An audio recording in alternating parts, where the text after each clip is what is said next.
Carl and Lou here from Games, Brains and Head-Banging Life, gbhblofficial.com for short. And it's the Nasties, another episode of the Nasties. We're ending 2021 as we begun it, and as we ended it last year, talking about another nasty. This one, you've seen the title, it's Toxic Zombies, also known as Blood Eaters. Blood Eaters, Butchers of the Damned, the Drone-Max Derangement, and Forest of Fear. This one comes under a ton of names, but is predominantly known as Toxic Zombies. That's a lot of names for something so shit. Well, you know how kind of like sometimes when you see different names for different territories and things like that, one that isn't relevant to our territory, the UK, is often the one that's the predominant. A good example of that is the Living Dead at Manchester Morgue. That is the name for our territory. However, predominantly it's known as Let Sleeping Corpses Die. Lie. Whereas Toxic Zombies is predominantly known as Toxic Zombies. The closest other one I've seen to like the second is Blood Eaters. Just Blood Eaters. But mostly Toxic Zombies. It makes more sense. It doesn't. Because here's the thing. Like we'll get into it in a bit of regards to it. When it's zombies, yes. But like it's not zombies in the same sort of way. And I think Blood Eaters would makes more sense in conjunction to how these zombies behave, where it seems like they're sucking blood rather than biting, eating flesh. Yeah. That makes sense. It is a zombie horror movie written, produced and directed by Charles McCrane, who also starred in the movie alongside Beverly Shapiro, Dennis Helfend, John Amplis, Kevin Hanlon and Judith Brown. There's not much to say about this cast. No. Not many films under their belt. Some never again. The most significant thing is a sad thing, really, and it involves the director, writer, producer, and actor Charles McCrane, who died in the September 11th, 2001 attacks. So he's no longer with us, was involved in that horrible incident. We actually watched this film on that day. Yeah. A weird turn of events. Yeah, as of the time of recording, we watched this quite a while back, and by random, we ended up watching this on the anniversary of the September 11th attacks, and we only found out afterwards when we looked at sort of the trivia. Yeah. You know, not that there's much about it. No. This is the predominant one that pops up the most. It was like, oh, that's sad. You know, even sadder because the movie's wank. Yeah. That's it. The movie's one of the worst video nasties we've seen, but also just a terrible movie. Yeah. That's the thing. It's not like, oh, it's a bad video nasty, but hey, it's okay and all that. It's just bad overall, where you generally puzzle a lot of the time. Why is this a nasty? That thing comes up a lot in this. Why is this a nasty? It's not particularly violent, not particularly gory. It's got no sex. No. It's got some nudity at the very start, and that's about it. Even that's just a topless woman. Yeah. Like, what is a nasty about this? The best I can point out is that some of the gore is up close, you know, dwelling on that aspect of things more than anything else. But beyond that, it's very, very tame. Yeah. It's not, but weirdly enough, it's a nasty that's still unavailable in the UK, where obviously the Moral Panic originating. But I genuinely believe, watch this movie once and you'll understand why it's not available in the UK. It's not because it can't get cut past the BBFC. The sort of movies that get past it these days, there's nothing about Toxic Zombies that would stop it. I simply think it's because it's so fucking boring, it's so crap, that no one's bothered to pick it up and try and resubmit it for certification, to try and release it on Blu-ray or something like that. Why would you? Yeah. Who wants this beyond collectors or people like us? Yeah. But even then, like, we're not collecting the nasties. We're talking about them in these videos. I'm not going, oh, let's have a nice 72 collection of the movies. I don't want to buy Toxic Zombies. No, I don't. I don't know. You know. But also, I wonder, and I don't know this for fact, but I wonder, with Charles McCrane being dead now, having written, produced, and directed, and so on, how much involvement, like rights-wise, did he hold, and is that a sticking point where it's now difficult to get around that? Yeah, because some people hold on to things, and so it is difficult. It's difficult to know, but I don't know that. It's just a thought that kind of flew through my head. So yeah, the predominant plot of this surrounds a group of hippies who accidentally get turned into zombies. That is the overarching theme. Then they wander around the forest picking off the few people that are there in extremely boring and nonsensical fashion. They're camped out in the country. We don't never really know where they are, but it's somewhere mountainous, you know, because that's a part of it. They are actually camping at the base of a mountain where they're planning to harvest an illegal weed plantation. Okay. That's fine. That's a storyline, yeah. Yeah. But immediately that gets done. Because apparently they have so much weed they can get over $2 million for it on the street. And immediately I'm like, it doesn't really? Look, it doesn't look like they're on the way they kind of, the camping and the way they're camping, it doesn't scream to me like big production.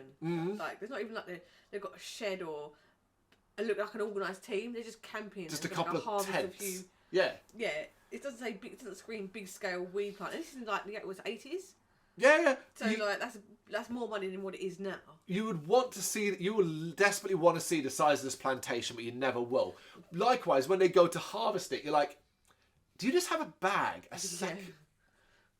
You're going to be here for... A couple of like tote bags, like hemp bags, because they're like... You're going to be here for fucking days. Yeah. It's so stupid. Yeah. But you'll never see this plantation. You'll never see this weed farm.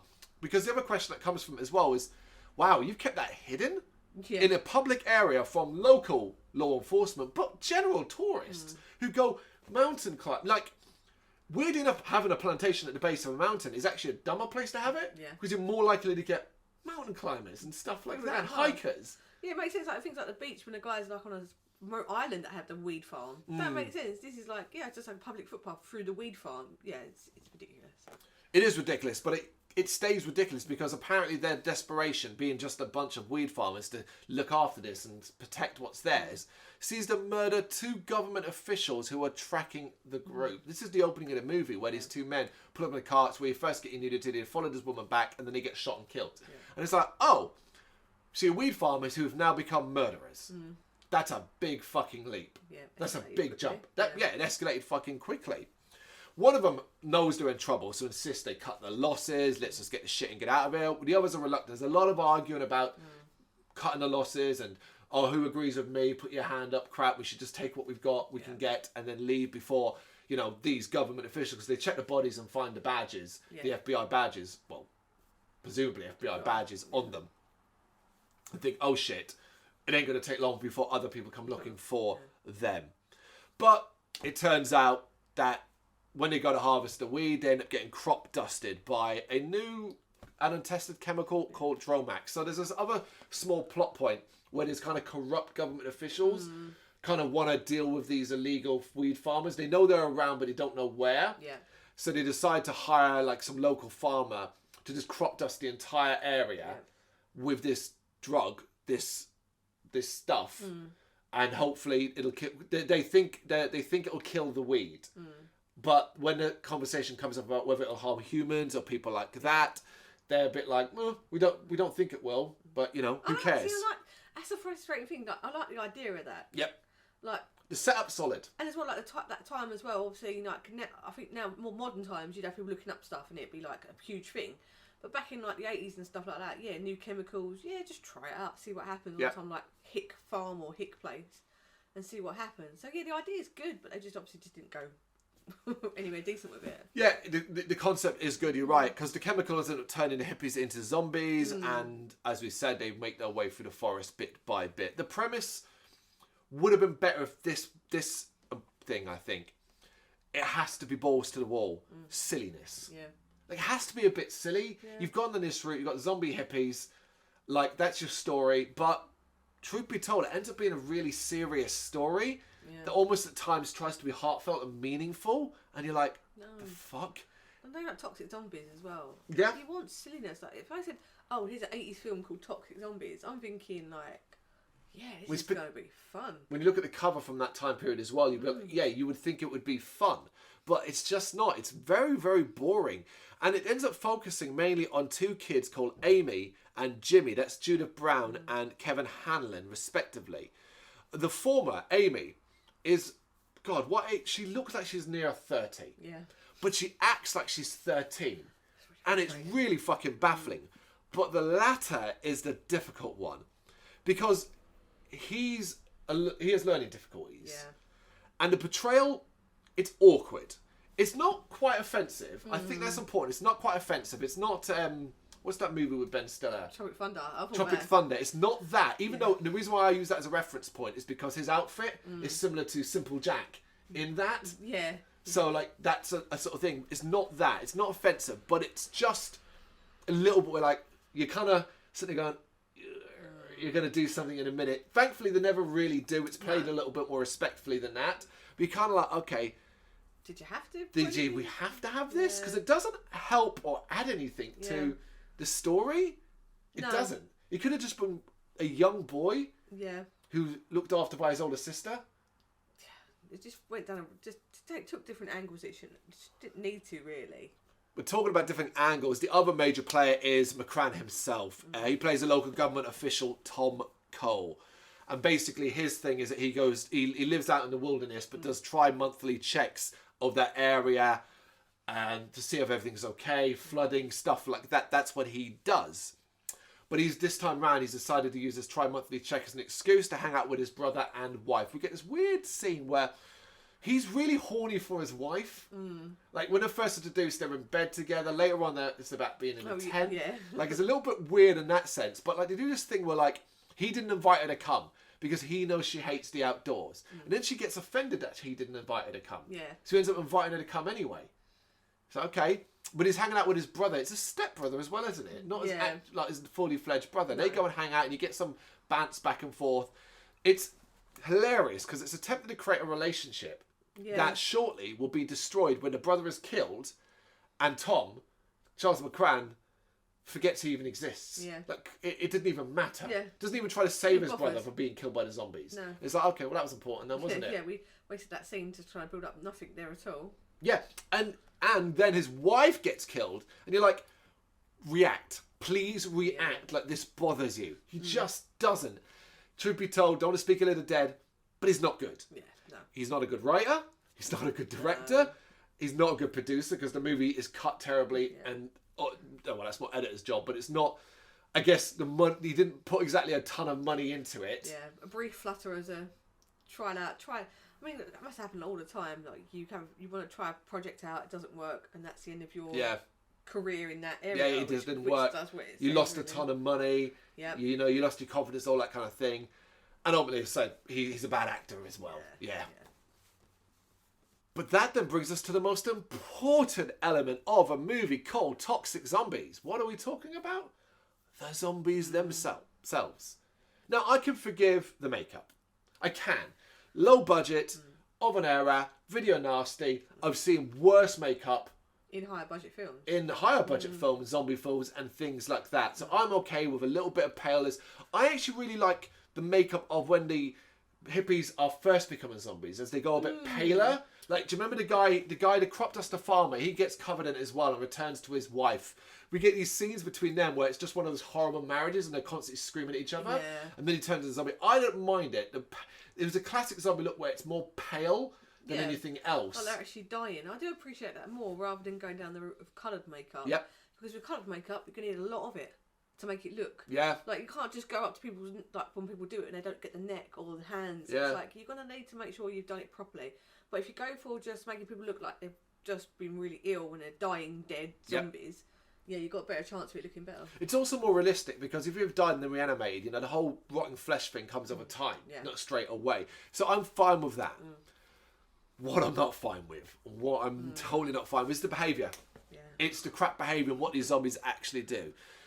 One of the things that drove me nuts while watching it, and not in a good way, is how slow they were. Yeah. They are super, super slow, shuffling around at an ordinarily slow pace, yet always capable of catching up with their prey. It's crazy. Like, don't show people. Don't show people. Oh, they do. It's like they've done it in spoofs. They spoofed it in films before, where like they cut from like someone screaming and running, and then someone being like a mile behind. "I'm gonna come get you," and it's like takes ages to get there. Yeah. It's the steamroller joke from Austin Powers. Yes, it's that. Yeah. But a character will be running top speed through the woods. These zombies are just like sloughing behind them. The next fucking scene, they'll stop to get a breath, and the zombies are behind them. Yeah. And you're like, oh come on, man! Like that's just stupid. Yeah. They appear from nowhere. That's the thing. They wield weapons, which I'm not 100% against because I've seen other zombie movies do that and the dexterity and stuff. That I'm okay with that. Where it drops the ball on that front is in one hilarious sequence that takes place at night, so you can't see shit in this low-budget movie. It's where Charles McCran, it's Tom Cole, his character, has met up with the kids, rescued them after their parents have been killed, his brother's dead, his wife's still alive at this stage, and they've run into a hermit who lives in the woods, but is aware of the weed farm and basically he's like, look, I don't get involved in this, stay out of it. He's very anti-government. It's a bit weird, that part. It's very anti-government when he finds Tom Cole as a government official. Yeah. But he ends up letting him stay the night until what he thinks is the hippies come to kill the agent, but it's actually the zombies arrive. The zombies arrive with lit torches. Yeah. Fire. And you're like, what?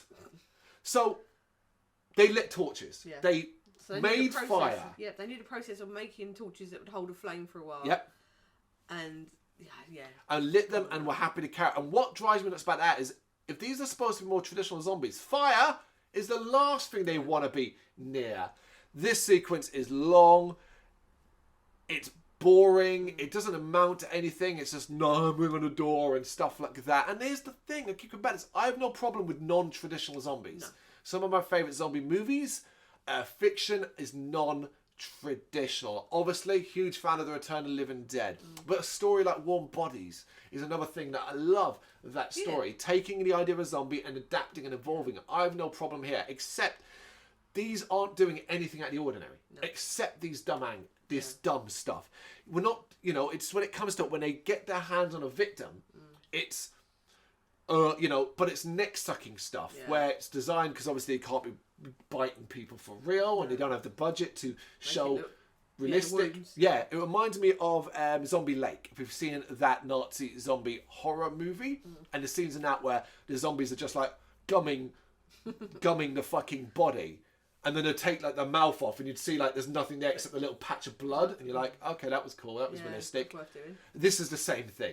I just hate that. It's like, okay, so you want to do non-traditional zombies, but then they're just doing zombie stuff anyway. Yawn. Yeah. Yawn.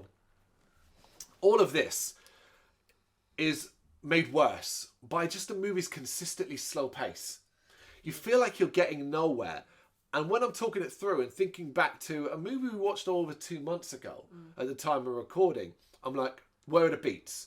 Hippies kill the people at the beginning, crop dusted. The kids and Tom Cole, this cabin, and that's it. Yeah. That's it. You're like, okay, what happened in between all of those? And truth be told, nothing.